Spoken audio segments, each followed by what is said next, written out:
कर्मचारियों का बड़ा ऐलान। नमस्कार, आप देख रहे हैं दिव्य हिमाचल टीवी। मैं हूं आपके साथ वंचिता शर्मा और हाजिर हूं आप सभी के सामने हिमाचल आज का मुद्दा लेकर।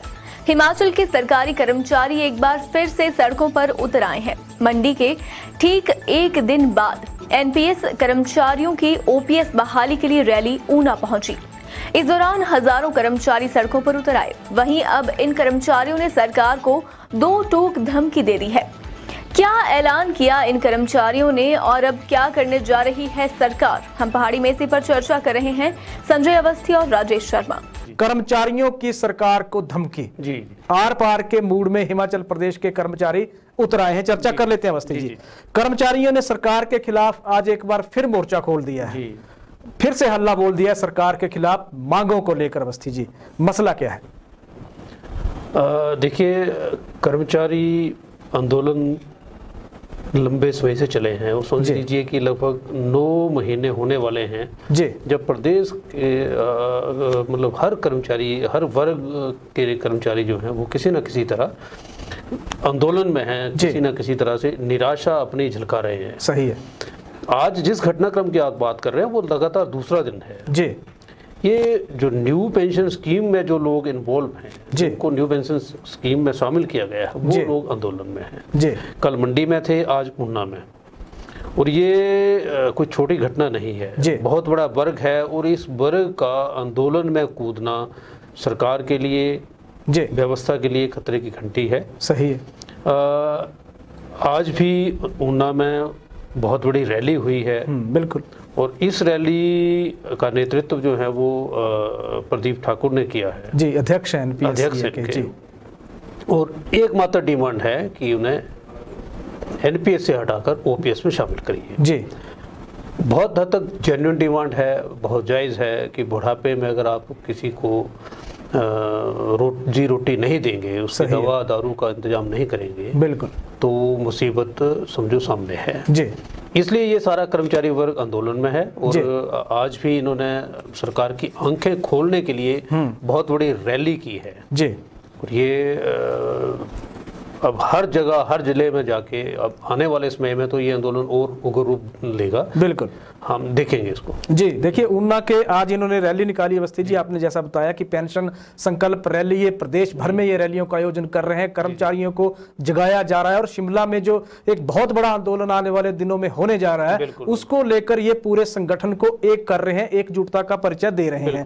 ऊना के एमसी पार्क से ये रैली आज इनकी शुरू हुई, जो रोटरी चौक से होती हुई फिर रेड लाइट जो तिराहा है वहां पहुंची और फिर इनके प्रदेशाध्यक्ष ने संबोधित करते सरकार से पुरानी पेंशन की बहाली की मांग उठाई। अवस्थी जी, बड़ा महत्वपूर्ण, आपने कहा बहुत जेन्युइन इनकी मांग है, लगातार ये सरकार से मांग करते रहे हैं। तो एक दूसरा, सरकार ने भी इस तरह से अगर हम कहें तो इन कर्मचारियों को इस मांग को छोड़ने के लिए विवश करने में कोई कसर सरकार ने नहीं छोड़ी। अवस्थी जी, एनपीएस के कर्मचारियों के फिर जज्बे को एक सलाम तो बनता है, क्योंकि जिस तरह से ये सरकार के सामने डटे हैं, अपने सरकार के डराने पे डरे नहीं, ट्रांसफर तक इन कर्मचारियों की कर दी गई, केस तक इन पे हो गए, लेकिन आंदोलन पर इन कर्मचारियों ने आंच नहीं आने दी। अवस्थी जी, कैसे देखते हैं आप? देखिए, ये बहुत संवेदनशील मुद्दा है जी। किसी भी सरकार का अगर कर्मचारी निराश है, हताश है, तो समझ लीजिए सरकार की सफलता बहुत अच्छी नहीं आंकी जा सकती है जी।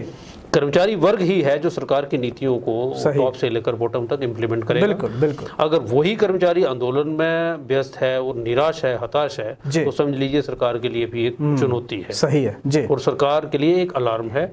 ये सारा घटनाक्रम आप देखिए कि जब शिमला में इन्होंने प्रदर्शन किया था तब से ये उग्र हुआ है आंदोलन। सही है। शायद उस वक्त सरकार थोड़ी सी मुझे लग रहा है कि जल्दबाजी कर गई थी जिस तरह से इस आंदोलन को हैंडल किया गया था। बिल्कुल। उसके बाद जो एक संदेश दिया गया था कि अगर आप आंदोलन में उतरेंगे तो हम आपके खिलाफ कार्रवाई करेंगे, वो एक तरह की बदले की भावना जैसी दिख रही थी।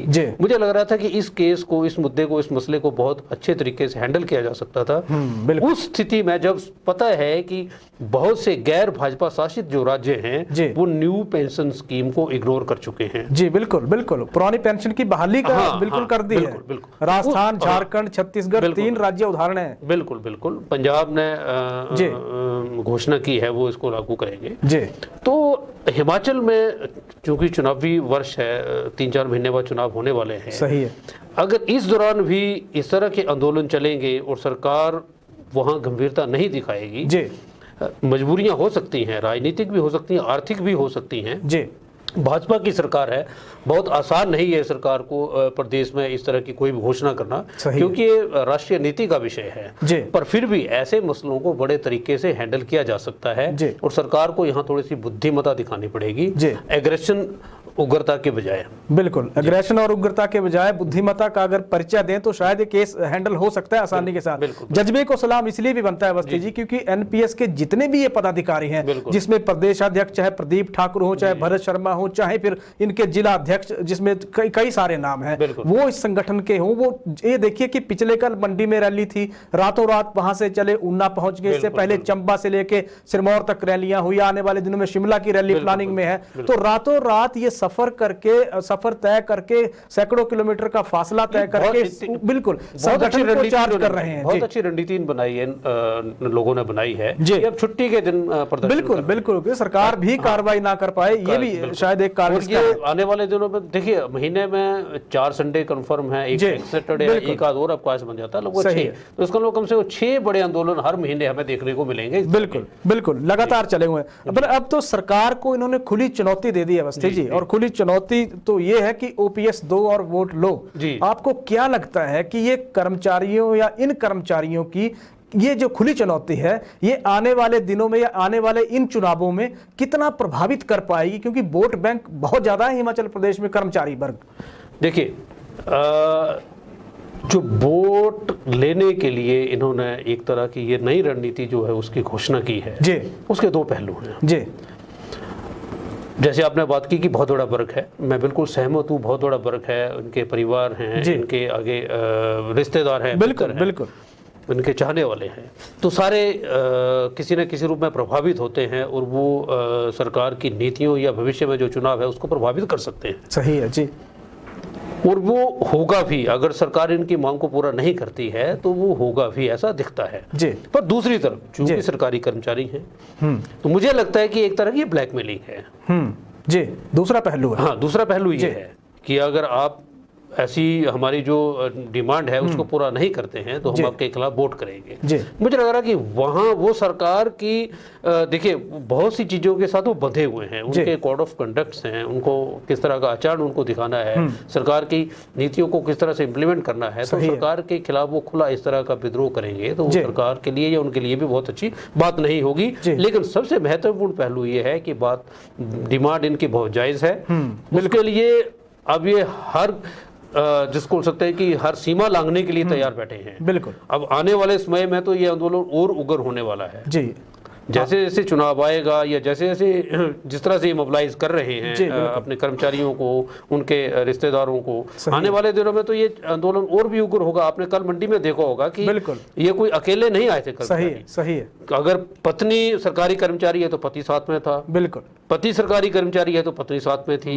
बहुत जगह आपने देखा होगा छोटे छोटे बच्चों को लेकर वो आए हुए थे। तो आने वाले दिनों में तो आपको ये नज़ारा बड़ा बदला बदला सा देखने को मिलेगा और सरकार के लिए बहुत आसान नहीं होगा इस डिमांड को सिरे से खारिज करना। सिरे से खारिज करना डिमांड को आसान नहीं होगा। दूसरी चीज ये भी अवस्थी जी की पहलू ये भी है, एक पहलू ये भी है कि इसमें आप ये देखिए कि हिमाचल प्रदेश में चुनावी साल है और चुनावी साल के दौरान अपनी मांग को मनवाने के लिए सरकार के सामने दबाव डालना एक रणनीति का हिस्सा वो भी हो सकता है, वो भी हो सकता है। लेकिन अगर हम इनकी अगली रणनीति को देखें जो एनपीएस एसोसिएशन ने अगले जो ऐलान कर रखा है वो है कि वो विधानसभा के मानसून सत्र के दौरान घेराव करने जा रहे हैं। परिवारों का आपने जिक्र कर दिया, परिवारों का जिक्र उन्होंने पहले वहां कर रखा है। सरकार को धमकी दे रखी है कि परिवार के समेत हम शिमला पहुंच रहे हैं विधानसभा के मानसून सत्र के दौरान। और ये जो कैबिनेट आ रही है अब 14 जुलाई को कैबिनेट होने जा रही है, इसमें सरकार विधानसभा के मानसून सत्र का जो डेट आएगी उस पर फैसला लेने जा रही है। तो संभवतः डेट सामने होगी,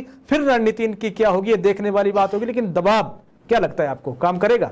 दवा बिल्कुल कामयाब होगा। और ये जो नई रणनीति है जिसकी आपने बात की और जो अब इन्होंने जिसका और इशारा भी करना शुरू कर दिया है, हमें एग्जाम्पल भी मिल रहे हैं।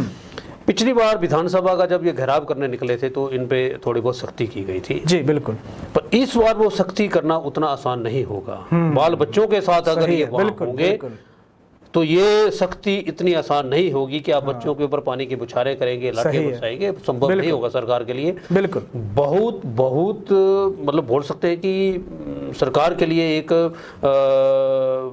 बुद्धिमत्ता की सरकार की परीक्षा होने वाली है। ये चुनौती एक सरकार के सामने। हाँ बिल्कुल है, बिल्कुल है। और हम ये सोचें कि सरकार उठेगी और इस आंदोलन को किसी भी तरह से दबा देगी, वो इतना आसान नहीं होगा।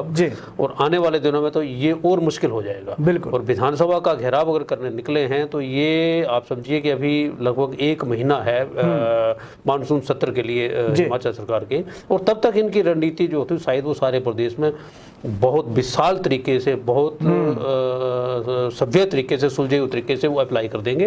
और जो उन्होंने घोषणा की है कि हम बाल बच्चों के साथ शिमला पहुंचेंगे और सरकार पर वो दबाव बनाएंगे, और ये रणनीति मुझे लग रहा है कि कारगर होती दिखाई दे रही है। कारगर होती दिखाई दे रहा है, क्योंकि अगर इसमें ये देखिए कि केंद्रीय गृह मंत्री भी हिमाचल प्रदेश के दौरे पे आ रहे हैं अवस्थी जी। 2 दिन अमित शाह शिमला में होंगे, तो रणनीति का हिस्सा ये भी होगा कि दबाव जितना प्रभावी सरकार के सामने कैसे ये कर्मचारी रख पाते हैं। दूसरी तरफ चलते हैं अवस्थी जी, कर्मचारियों का एक ऐसा वर्ग है जो 2012 में उपेक्षित कर दिया गया, 2022 भी आधा बीत गया है, सुध कोई नहीं ले रहा है, तो घाटे में हर साल, हर दिन, हर महीने वो कर्मचारी वर्ग है। हम आयुर्वेदिक फार्मासिस्ट की बात कर रहे हैं अवस्थी जी।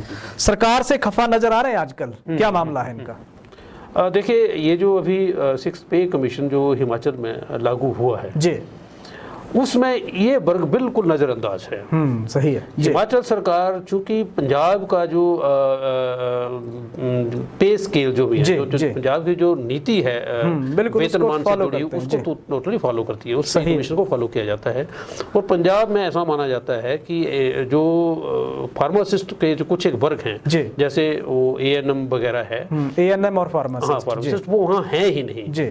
तो अगर वो कैडर नहीं है तो इसका मतलब है उनका जो पे कमीशन है या जो लोकल जो भी है उसमें उनके लिए कोई वेतनमान निर्धारित नहीं है। हिमाचल सरकार ने जब उसको कॉपी करके अप्लाई कर दिया है तो इस वर्ग की तरफ ध्यान नहीं दिया गया। वो ये बोला जा सकता है कि ये जो आयुर्वेदिक विभाग है प्रदेश का, स्वास्थ्य विभाग है प्रदेश का, इनकी ये थोड़ी बहुत लापरवाही रही है, और इस लापरवाही का खामियाजा एक बहुत बड़ा वर्ग हिमाचल में आयुर्वेदिक विभाग की बहुत अहमियत है। आप देखिए कि हर विधानसभा क्षेत्र में 3, 4, 5 जो हैं वो आयुर्वेदिक औषधालय हैं, डिस्पेंसरीज हैं, सही है ना।